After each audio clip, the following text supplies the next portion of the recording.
It is time now for our first panel discussion. Please help to make welcome, as soon as I find them. From New Zealand, Australia, Canada, and the Arctic, Indigenous businesses and people are facing shared barriers and new global opportunities. This fast-paced discussion will explore what Indigenous economic sovereignty and global trade looks like on the global stage. Indigenous procurement leaders will share strategies to expand the trade of Indigenous products across new and expanding trade networks with the shared goal of advancing Indigenous prosperity on a global stage. Please welcome our panel. Mark Dokis, Manager, Special Projects at NACCA. Kate Russell, Chief Executive Officer with Supply Nation Australia. Anna Jane Edwards, Chief Executive Officer with Amotai, New Zealand. And Jody Anderson, Chair of the Board of the First Nations Procurement Authority. Please welcome the Global Indigenous Economies panel. Ani, good morning. My name is Mark Dokis. I'm from the Dokis First Nation. I'm also the Procurement and Project Manager at NACCA.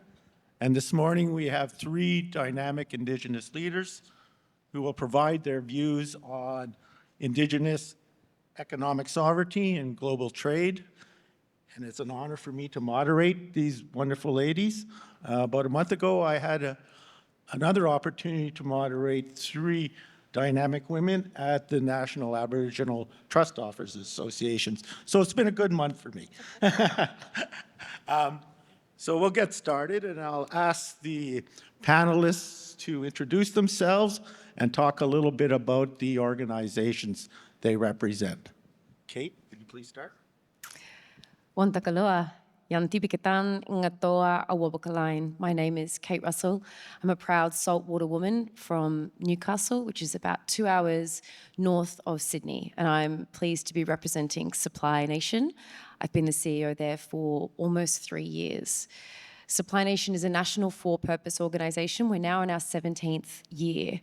We represent over 6,200 verified Indigenous businesses and 870 corporate, government and non-profit buyers. So we verify Indigenous businesses and we act as a matchmaker. So we facilitate contracts between buyers and sellers. Last financial year, we facilitated over $5.83 billion worth of contracts, bringing our total to, thank you. Thank you. And we support both sides of the equation, both our buyers and our sellers, with capability. We create spaces for tangible connections like trade shows, networking. We advocate, we lobby, and we develop research. We've had a formal international program now since 2019, but we were born from an international model. We took our inspiration from NMSDC in the US, so we've had our roots connected internationally, and we continue that today with a formal program that's led by a man who's spent his career in international trade and development. We have our delegation here today, and I'll introduce you to them later. Anna?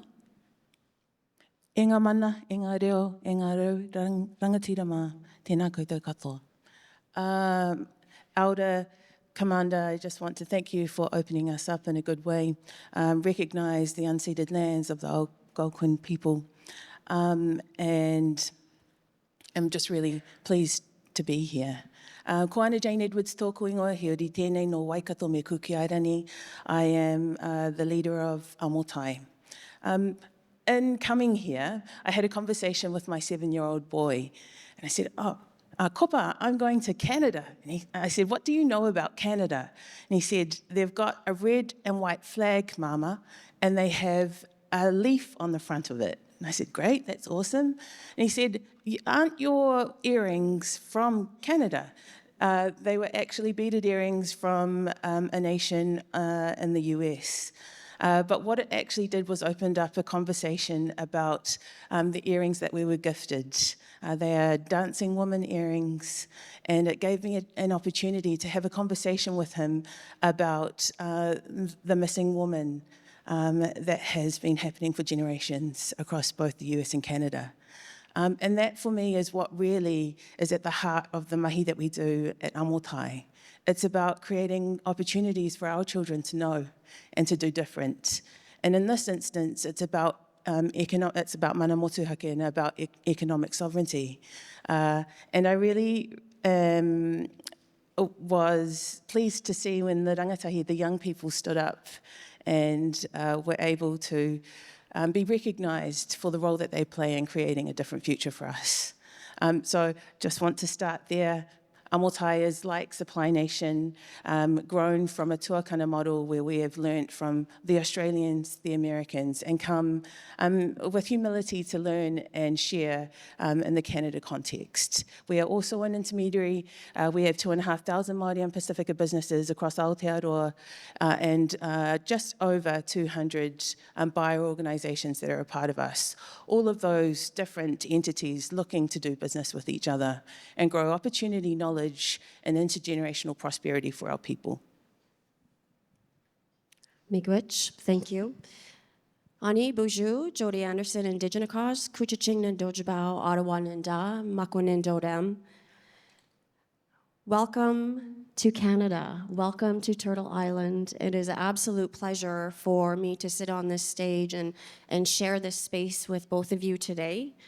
I want to acknowledge Elder Commanda and the Spirit Wolf Singers. I also want to congratulate NACCA, Shannon, Corey, Kevin, Keith.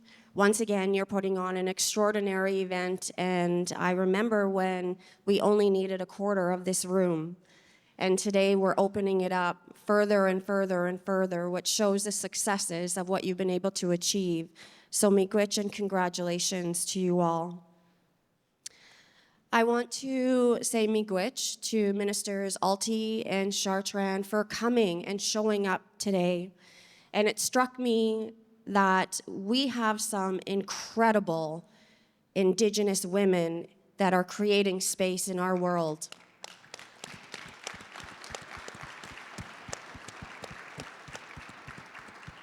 And I think that's important to acknowledge, including the guests here on stage. Thank you for coming and sharing.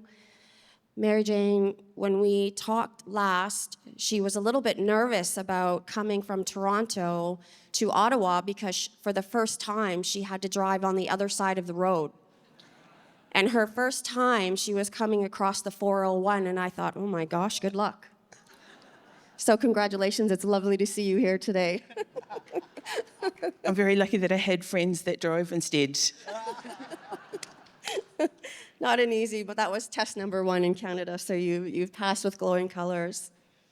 I want to talk a little bit about the First Nations Procurement Authority and acknowledge that this came out of a resolution by AFN, by the Chiefs in Council, that recognized the need for a very specific authority that spoke directly to First Nations procurement and using that as an economic development tool as it stands. And really what our role is to assist nations, businesses, entrepreneurs, and partners to look at how to navigate the world of procurement policy, because it's a web. It's not easy, and there's no silver bullet, and oftentimes when we look at the procurement policy, it doesn't align with the realities of what actually has to be done in the process of bidding, and where do we start, and how do we build capacity?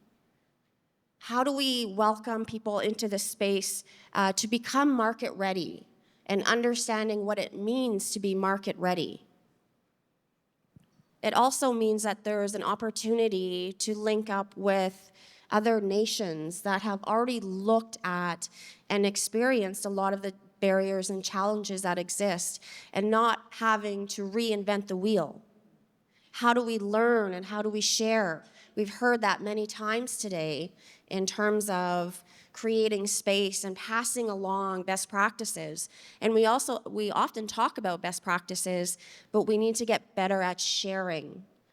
because there's so many commonalities, not just in our own nation to nation, but globally, in terms of what our other Indigenous brothers and sisters are experiencing.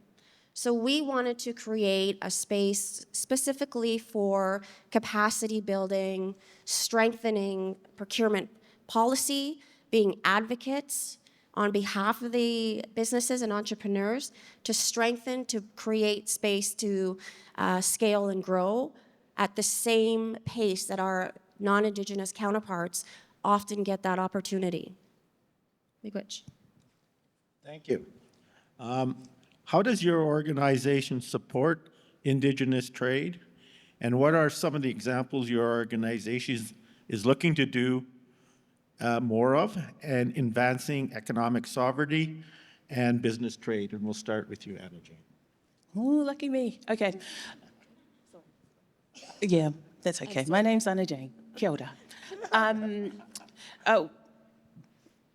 Look, there are so many opportunities.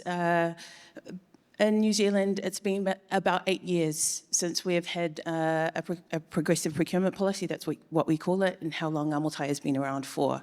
It's still a growing market, but what we do have is Māori make up 17.5% of the total population of New Zealand. Just to give you some context, New Zealand is about 5 million people. That's probably the same size as the urban area of Toronto. So we are small. We're two rather small islands at the bottom of the world. But what I think we do have is agility and an ability to move really quickly. And that's what we've seen with the progressive procurement policy in New Zealand.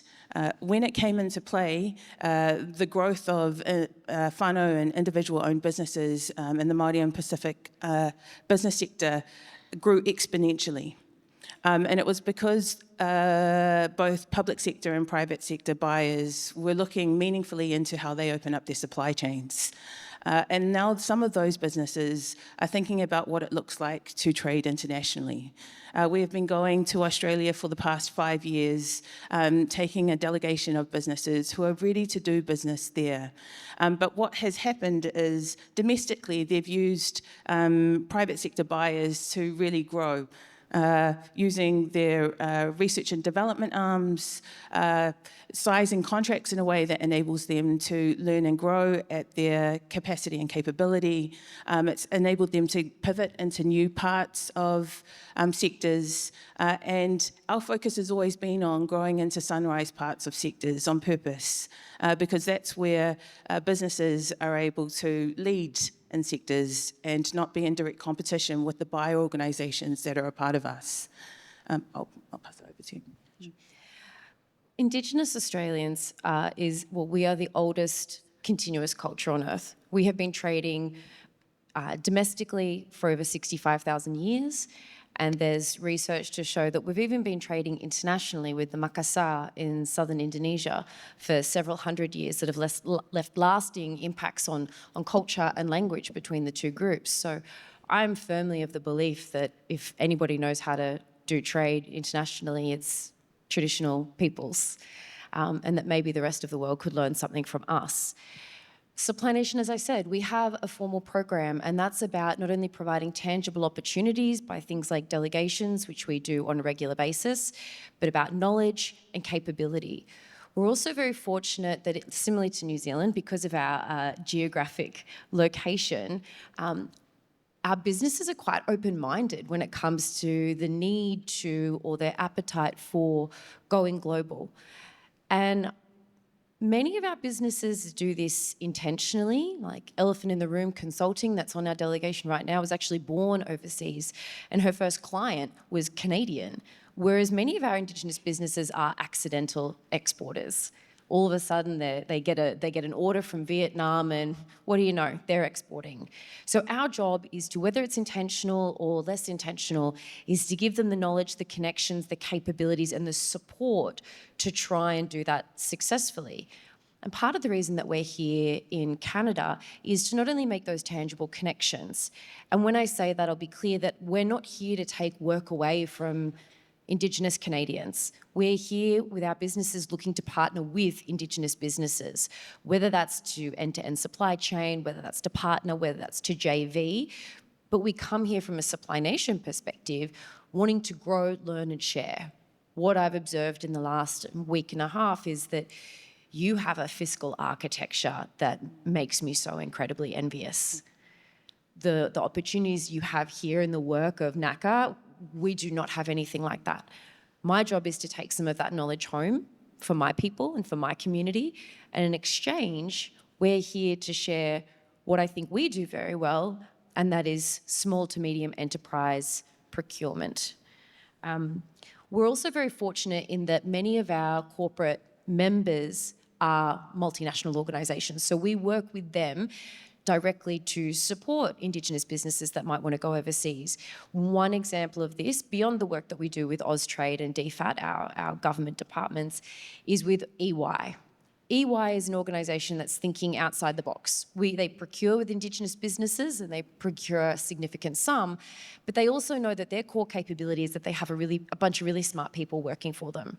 So we've partnered with them on an advanced export program where they take a cohort of existing or aspiring exporters, and over a period of months they get one-on-one mentoring and practical solutions with the challenges that a business might face in entering or maintaining or expanding their international presence. So our Indigenous businesses aren't doing this alone, and neither are we, but it's a result of a systemic effort to support Indigenous businesses to go global. Jody? Thank you for that. And you touched on some very interesting things that I'd like to pick your brain about a little bit more, if I may. When it comes to the research and development piece, tell us more about what that looks like and what that means from the context of Supply Nation. Research and development in terms of trade? So we've actually have a piece of research that we did with Foreign Affairs and Trade, our federal department, that shows what the current state of Indigenous business exporting is. And it found that Indigenous businesses who export are actually more successful in many metrics than businesses that are not exporting. We conduct our own analysis each year, and we've just concluded this. Well, we have, of our 6,200, around 450 Indigenous businesses on our books tell us that they have or want to export. So we're trying to encourage them and support them into the markets that are most appropriate. I think, to go off book a little bit, but anecdotally, when you talk to many entrepreneurs and you talk to them about international, they have this idea that, if you can make it in America, you can make it anywhere. So they want to go to the US because the assumption is that they speak English, and there's this entrepreneurial mindset, it's the biggest economy in the world. But what we've long known is that Canada, for example, is probably a more appropriate North American market for an Australian business who is a small to medium enterprise. We have shared values, not only from a cultural concept, but also just the way that we do business. I think where we, as Nanaya said, we have shared values, shared experiences as colonized people. We are about family, communication, and trust. And we all say sorry a lot. And that just makes entering this market so much easier. So part of what we're trying to do is provide that insight to the sector about where they should go, and also challenge the misconceptions outside the sector that Indigenous businesses are exporting. We've got businesses with us that are doing consulting, animal health, software, to challenge that unconscious bias that still exists, that not only Indigenous businesses thriving, they are diverse and they're global. Amazing, thank you for that. I heard earlier there's a lot of commonalities, and you're absolutely right when we talk about Indigenous values. And here a lot, I know in my nation, we often resort to looking at our Anakjagewin, which is our land constitution, and what that means, and how it impacts the decisions that we make. And we talk about economic development and economic sovereignty, but that can't happen without procurement and us being the backbone for economic development. It's absolutely critical that we work hand in hand. And yes, there are barriers that exist, and there's systemic barriers certainly that exist. But if we change the lens and look at that as opportunities, You know, I had a chief say to me once, never let a good crisis go to waste. And so having the ability to identify what those opportunities are creates a space for procurement and economic development if we look at it with the right lens. Yes, we are still faced, and I think that the First Nations Procurement Authority deals with things like the Indian Act that exists here in Canada. We have barriers like Section 89 of the Indian Act that prevent us really from having the ability to scale and grow in the way that we want to. And you heard the minister speak earlier about having the ability to have access to surety and bonding. This is absolutely critical because how many people have gone on Canada Buys, and if you're looking at some of the RFPs that are there, it says bonding is required. How many people have experienced that here in this room? Nobody? No, there were a few. Okay. So what does it mean to have access to surety and bonding? If we look at what the federal government is doing today, particularly around the major projects, that's one facet of accessing this market and having the ability. Not everybody here is looking to participate in the major projects directly, but there are ancillary benefits that will trickle down to our communities that we do have the ability to participate in. More importantly, I think that it's important to look at the infrastructure gap that exists in our communities, which is currently quantified at a minimum of $350 billion. Why is that not identified as a project of major interest in this country? We have the ability to push that through our nations, to push that through our businesses, and to have the ability to participate in the building of the assets and everything that needs to be built under the umbrella of the infrastructure gap. We want to be partners in whether it's contractors or securing the material that's required to do that. It all relates back to procurement. So we need to be very, very vocal in terms of what that looks like and what that means, because right now we're being prevented from scaling our businesses under this federal piece of legislation, which is a little bit different than my counterparts because you don't have the Indian Act. And the same with our Métis and Inuit counterparts, they don't have to deal with the Indian Act. So what are the workarounds and how do we do that? And that's a lot of what we want to hit head on, fly right into that radar and said we're going to change and influence how that creates a difference for our entrepreneurs and our businesses. It's a really good point, Jody. We have a whakatauaki in New Zealand, a proverb, e te puerea mō ngā rao tauau. I'll give you the English translation. Your hand to the tools of the Pākehā, liberally colonisers, to provide physical sustenance, your heart to the treasures of your ancestors to adorn your head, your soul to God to whom all things belong. So it's really about us recognising that we are working within systems that we haven't created and that we can use those systems to hold true to our culture and values, and that those two things exist right now. The ultimate goal would be that those systems are changed, but we can do both. And to your point, it's for us, it's been about really understanding how you do that. And the procurement policy has really helped us to be able to do it because our businesses then are accelerated and changing the business landscape in New Zealand, bringing those values that we know are so important to the way that we do things in Indigenous communities, and then demonstrating the value of international trade partnerships and opportunities to work through global supply chains. Because one of the things that we have in common is that there are a number of buyer organisations, both corporate, corporate buyer organisations that work across all of our jurisdictions. And many of them are buyers of Supply Nation and buyers of Amotai. And I'm assuming that they would also then go on to be members of the First Nations Procurement Authority. That is one of the biggest opportunities that we have here, to enable to build the capability of our demand side to really understand what it takes to include Indigenous businesses, not only domestically, but also internationally.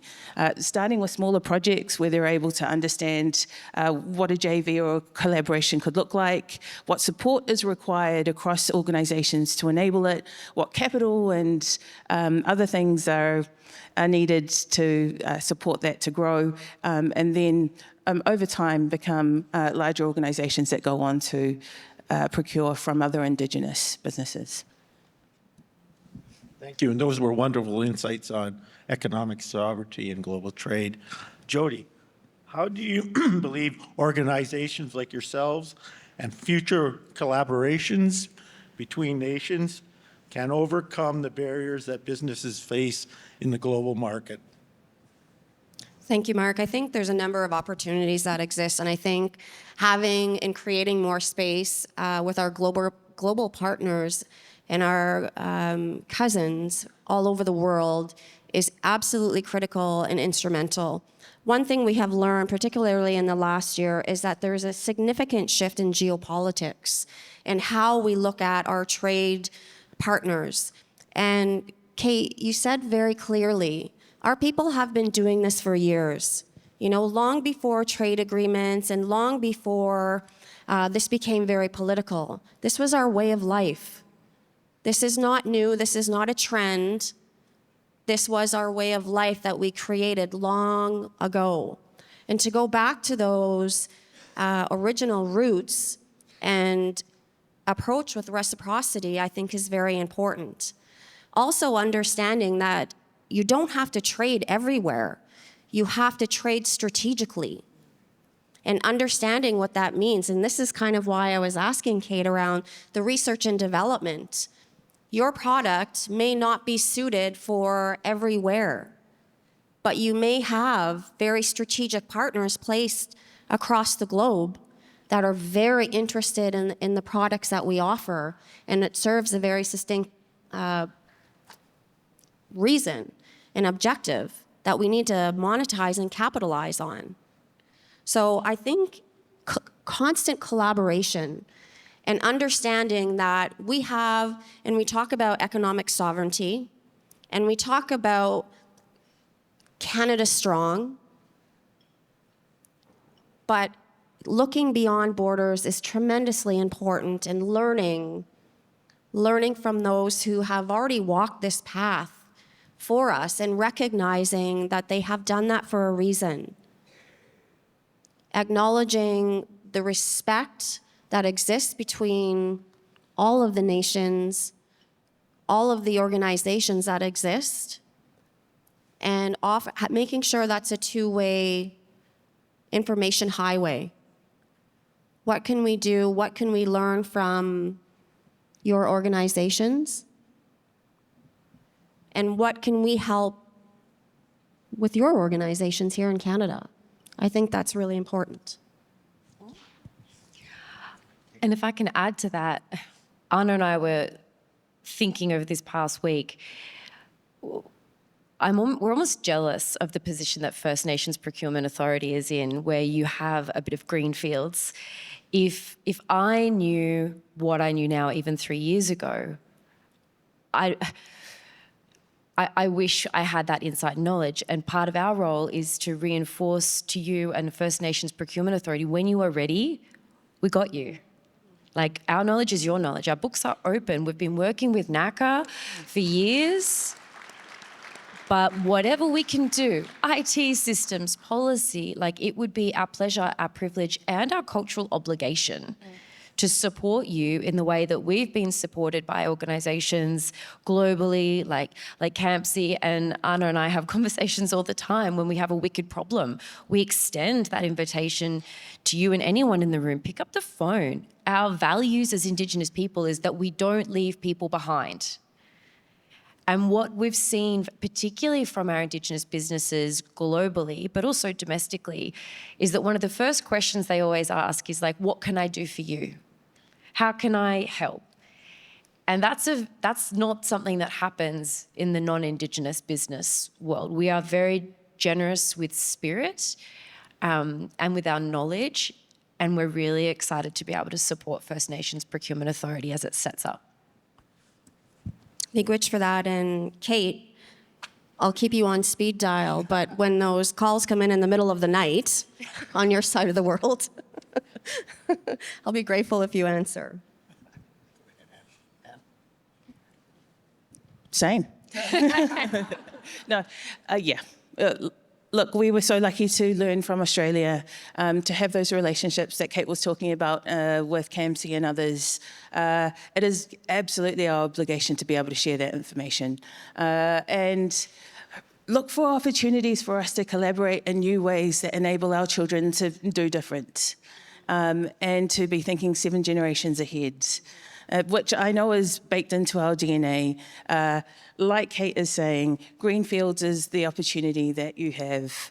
I know that there is lots and lots of complexity, lots of it I don't really understand. But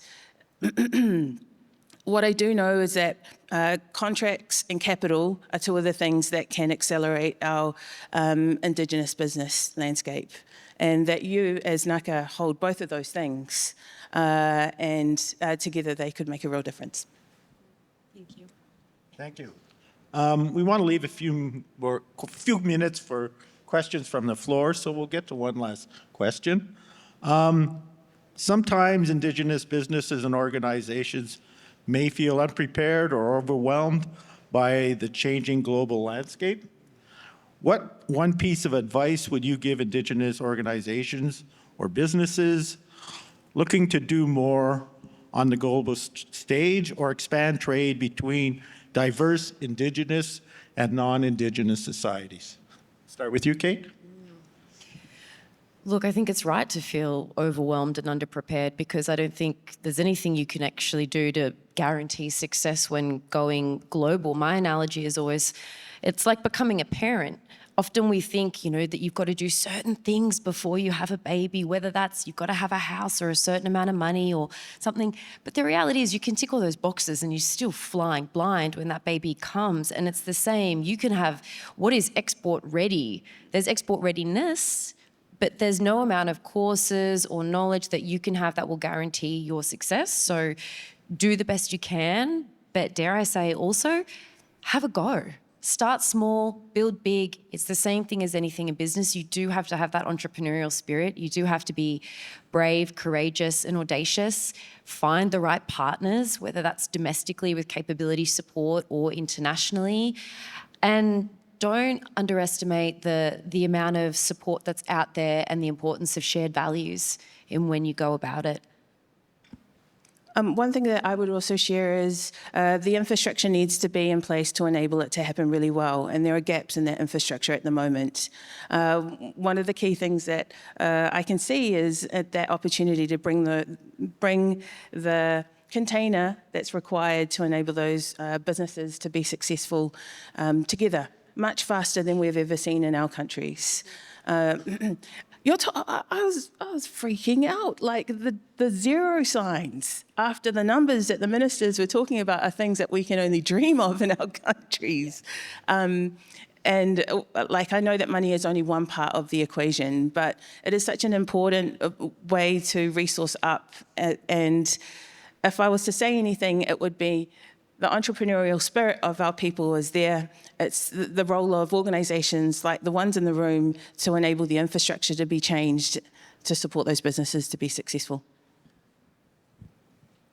Incredible. And something that, Kate, you just said, that every entrepreneur and every business wants to hear is, we got you. Those words are very powerful. It allows our businesses to focus on creating the product that they're very good at. Because sometimes we have businesses and they're amazing at creating lipstick or skin products or supply products for our businesses. but they don't understand the accounting side or the bookkeeping side or the procurement side.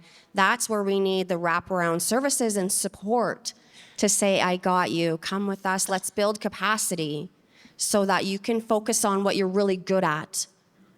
And there's other support mechanisms in place that will help you do everything else. So thank you so much, Miigwech, for sharing your best practices. There's so much, we could take another hour to talk about this. I know everybody wants some coffee at this point. And I encourage you to come up and speak with our guests and pick their brains even further, because there's so much knowledge in this room that can be created and harnessed so that we can be stronger together. Miigwech. Miigwech, thank you. We would welcome questions from the floor. Any questions from the floor, please? Sure. Oh.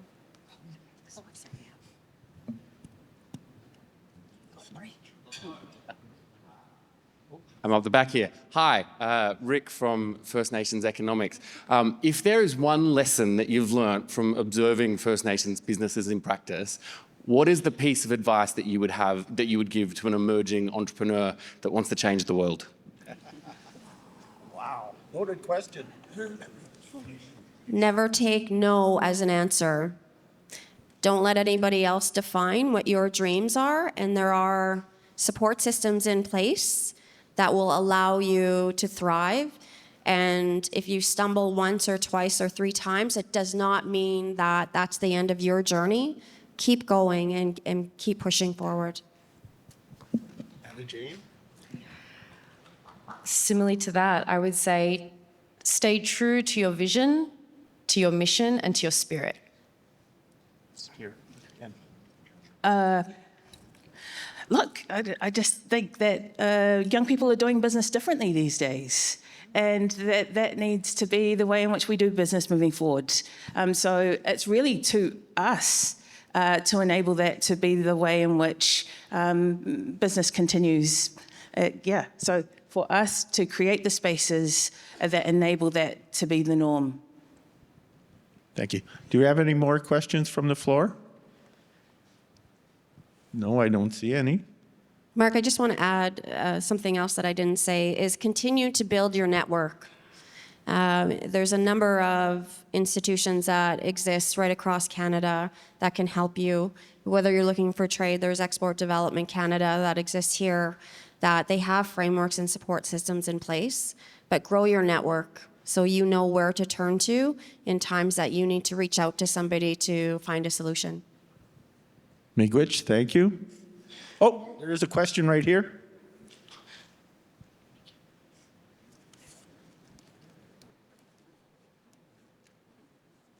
Miigwech.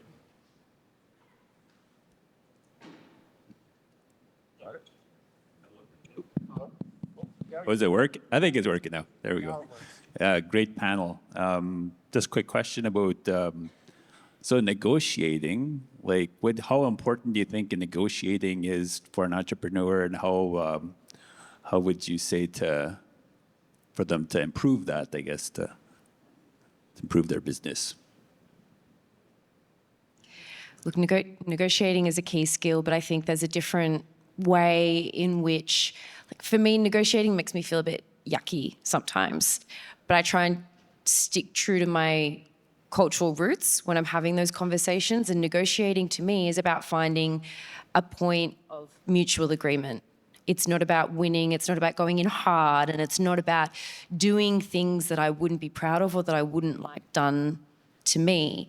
So I think the art of negotiation is similar as the art of compromise. It's the art of conversation. It's about understanding what you want or what you need and what the other party wants, listening with open ears, open heart, and open mind.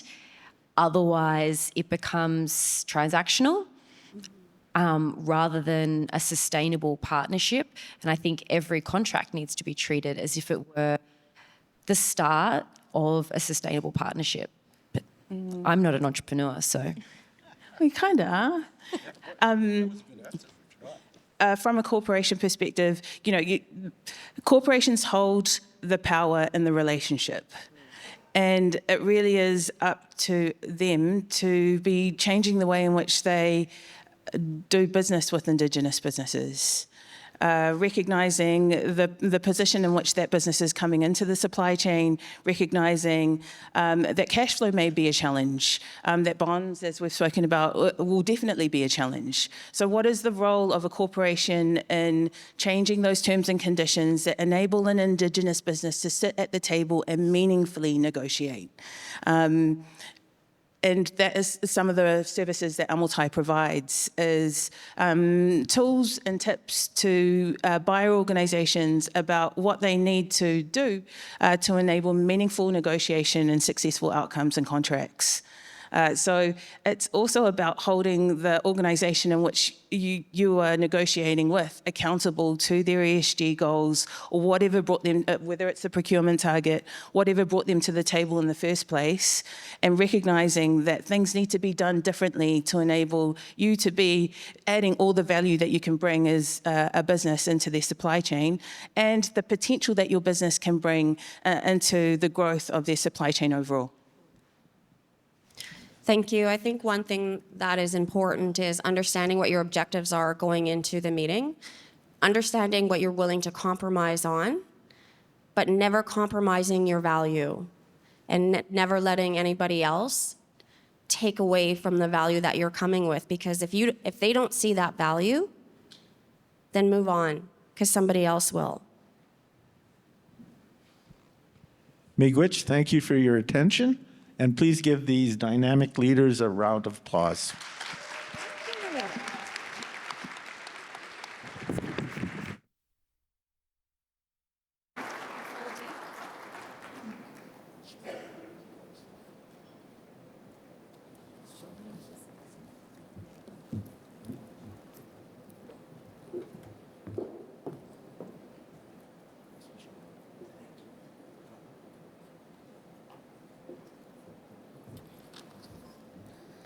And a big thank you to our Global Indigenous Economies panel, Jody Anderson, Anna Jane Edwards, Kate Russell, and Mark Dokis. Shonithan Chimigwech.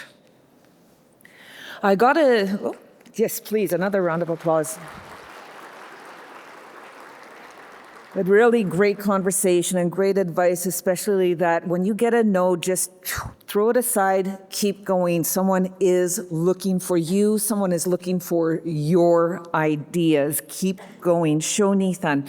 I got a notice on my phone. I just want to let everybody know that there is going to be an emergency alert across Canada, and it says every province except Quebec and Saskatchewan.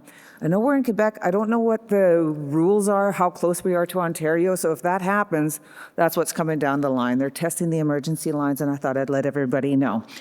Okay, as we move along this morning, as we're getting ready for a health break sponsored by Amotai Housing Finance. During your health break, be sure to head over to the Indigenous Prosperity Vendor Market sponsored by TikTok. You'll meet incredible Indigenous entrepreneurs and artisans from across the country, and you'll discover a wide range of products and services. So get your vendor passport at registration.